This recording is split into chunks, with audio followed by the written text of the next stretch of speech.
In consequence of an agreement between the sisters, Elizabeth wrote the next morning to her mother, to beg that the carriage might be sent for them in the course of the day. But Mrs. Bennet, who had calculated on her daughters remaining at Netherfield till the following Tuesday, which would exactly finish Jane's week, could not bring herself to receive them with pleasure before. Her answer, therefore, was not propitious, at least not to Elizabeth's wishes, for she was impatient to get home. Mrs. Bennet sent them word that they could not possibly have the carriage before Tuesday, and in her postscript it was added, that if Mr. Bingley and his sister pressed them to stay longer, she could spare them very well. Against staying longer, however, Elizabeth was positively resolved, nor did she much expect it would be asked, and fearful, on the contrary, of being considered as intruding themselves needlessly long, she urged Jane to borrow Mr. Bingley's carriage immediately, and at length it was settled that their original design of leaving Netherfield that morning should be mentioned, and the request made.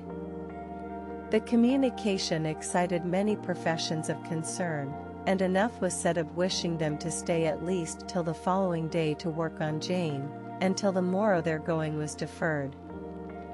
Miss Bingley was then sorry that she had proposed the delay, for her jealousy and dislike of one sister much exceeded her affection for the other.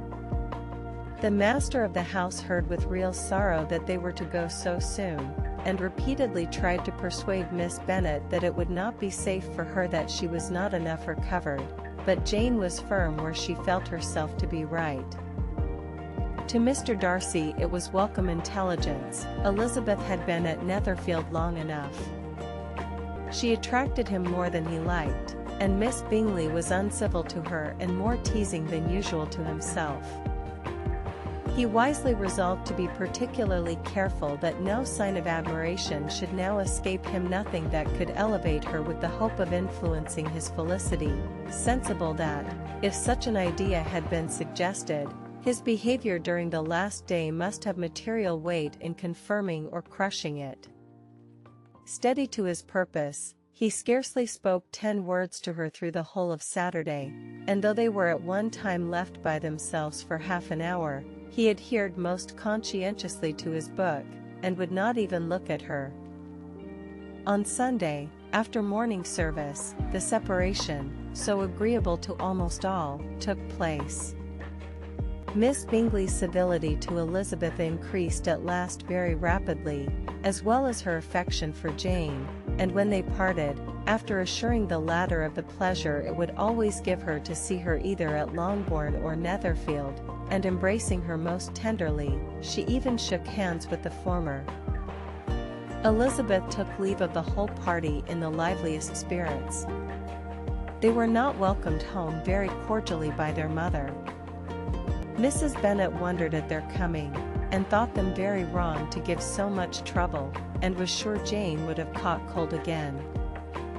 But their father, though very laconic in his expressions of pleasure, was really glad to see them.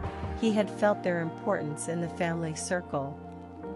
The evening conversation, when they were all assembled, had lost much of its animation, and almost all its sense, by the absence of Jane and Elizabeth. They found Mary, as usual, deep in the study of thorough base and human nature, and had some new extracts to admire and some new observations of threadbare morality to listen to. Catherine and Lydia had information for them of a different sort. Much had been done, and much had been said in the regiment since the preceding Wednesday. Several of the officers had dined lately with their uncle, a private had been flogged, and it had actually been hinted that Colonel Forster was going to be married.